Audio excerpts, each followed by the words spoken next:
तो नमस्कार दोस्तों, मैं सूरज सिंह परियार रजिस्टर लाइन से। अभी तक हमने जो भी वीडियो बनाए थे तो बेसिक कंप्यूटर के बारे में बनाए थे। मैंने बेसिक में बताया था कि एक्सेल का वर्क, कि एक्सेल में हम सीट वगैरह कैसे तैयार करते हैं, ठीक है। बट अभी हमने ऐसा कोई वीडियो नहीं बनाया जिसपे हम बेसिक चीजें बता रहे हो, क्योंकि देखो जब हम कोई चीज सीखते हैं तो उसमें से हमें उसके थ्योरिकल, उसका बेसिक का थ्योरिकल नॉलेज भी होना बहुत जरूरी होता है। और बेसिक में थ्योरिकल नॉलेज पहले, आज मैं सोच रहा हूँ वही वीडियो बना लूं कि बेसिक में थ्योरिकल चीजें, छोटी छोटी चीजें कैसी, मतलब क्या होते हैं, फुल फॉर्म्स क्या होते हैं उसके, और जैसे आउटपुट इनपुट डिवाइस क्या होते हैं, हार्ड और ये हार्डवेयर सॉफ्टवेयर, ये सब क्या चीजें होती हैं, ये मैं आपको आज बताता हूँ, ठीक है, इस वीडियो में। फिर आगे एक्सेल के पार्ट 1 पार्ट 2 बन चुका है, फिर आगे उसी तरीके से फिर मैं आगे वीडियो बनाता रहूंगा, ठीक है। तो चलो शुरू करते हैं। देखो सबसे पहले बात करते हैं कंप्यूटर का, जो वो होता है हमारा, मतलब I am so sorry, computer का जैसे मान लीजिए हमारी डेफिनेशन होती है, तो डेफिनेशन क्या होती है?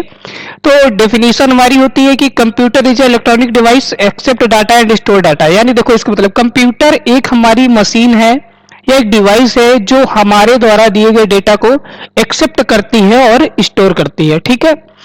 कंप्यूटर एक इलेक्ट्रॉनिक डिवाइस है जो हमारे द्वारा दिए गए डेटा को एक्सेप्ट करता है और स्टोर करता है, यही इसकी डिफिनेशन हो जाएगी, ठीक है।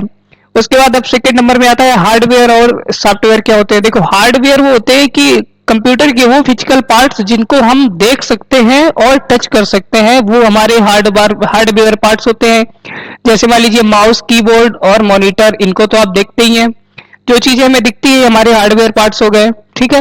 और सॉफ्टवेयर पार्ट्स होते हैं जिन्हें हम ना तो देख सकते हैं और ना टच कर सकते हैं। यानी जैसे अंदर हमारे, जब हम कंप्यूटर यूज करते हैं अपना, तो उसके अंदर जितने भी चीजें होती हैं, जैसे मान लीजिए कि एप्स हो गए, हमारी वेबसाइटें हो गई, जो भी चलाते हैं, उनके अंदर हर ऐप के पीछे एक सॉफ्टवेयर काम करता है, लेकिन वो हमें दिखता नहीं है, ठीक है। तो वो हमारा क्या है, वो हमारा हार्डवेयर, सॉरी सॉफ्टवेयर हो गया, ठीक है। हार्डवेयर सॉफ्टवेयर वही है, ठीक है। उसके बाद बात करते हैं आउटपुट और इनपुट पार्ट्स क्या होते हैं। देखो आउटपुट और इनपुट होते हैं, इनपुट पार्ट्स वो होते हैं कंप्यूटर के, वो पार्ट जिसके द्वारा हम कंप्यूटर को अपना वर्क करने के लिए इंस्ट्रक्शन देते हैं। इंस्ट्रक्शन को हिंदी में बोलते हैं आदेश या निर्देश देना। तो जैसे मान लीजिए अगर हम कंप्यूटर यूज करते हैं तो सबसे पहले हमें जरूरत पड़ती है माउस और कीबोर्ड की। तो माउस और कीबोर्ड के द्वारा हम इंस्ट्रक्शन देते हैं, जो इंस्ट्रक्शन हमारी डायरेक्ट सीपीयू पे जाती है। तो वो इंस्ट्रक्शन जो हम देते हैं वो डायरेक्ट हमारी सीपीयू में जाती है। सीपीयू में वो प्रोसेसिंग हो करके वो हमारा कार्य बढ़ता है, ठीक है। ये हमारी इनपुट डिवाइस, मतलब इनपुट डिवाइस हो गई, मतलब इनपुट का क्या हो गया, जिसके द्वारा हम कंप्यूटर को अपना वर्क करने के लिए इंस्ट्रक्शन देते हैं, वो हमारे इनपुट डिवाइस हो गए। अब सेकंड नंबर में आता है हमारा आउटपुट। आउटपुट डिवाइस वो होते हैं जिसके द्वारा हम कंप्यूटर अपने वर्क का रिजल्ट देखते हैं। जैसे मॉनिटर है, कोई काम करेंगे तो मॉनिटर हमें हमारे वर्क का रिजल्ट दिखाता है, तो वो हमारा आउटपुट डिवाइस है, ठीक है। और जैसे मान लीजिए प्रिंटर, प्रिंटर हमें प्रिंट देता है, वो भी हमारा आउटपुट डिवाइस है। स्पीकर, वो भी हमारा आउटपुट डिवाइस है, ठीक है। तो ये आउटपुट और इनपुट पार्ट्स हमारे हो गए, ठीक है। क्लियर हुआ?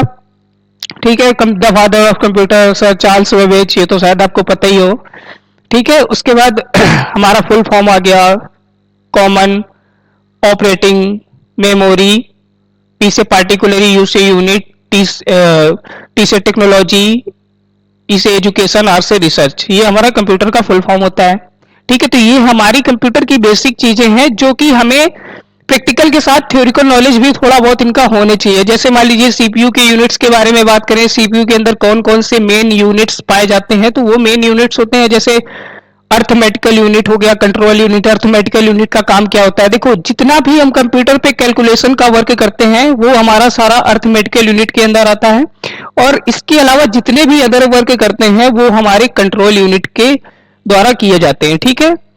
और फिर से आता है हमारा रैम एंड रोम।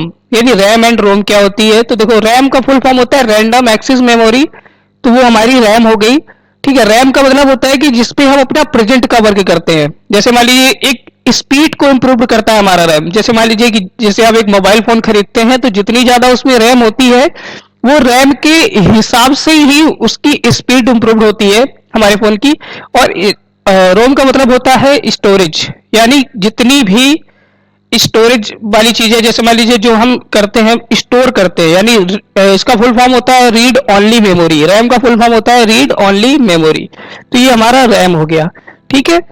तो यही हमारा जो है बेसिक बेसिक चीजें, मैं सोच रहा हूँ ये बेसिक जो हमारे मतलब बेसिक चीजें होती हैं, जैसे मान लीजिए ये थ्योरिकल नॉलेज, ये हमें थोड़ा होना चाहिए, तो उसके लिए मैंने ये बनाया वीडियो, ठीक है। आगे की थ्योरिकल वीडियो मैं अगले पार्ट में लेके आऊंगा, ठीक है, आगे बनाता रहूंगा। अभी ये छोटा वीडियो ही बनाना है इतना, ठीक है। ओके, धन्यवाद।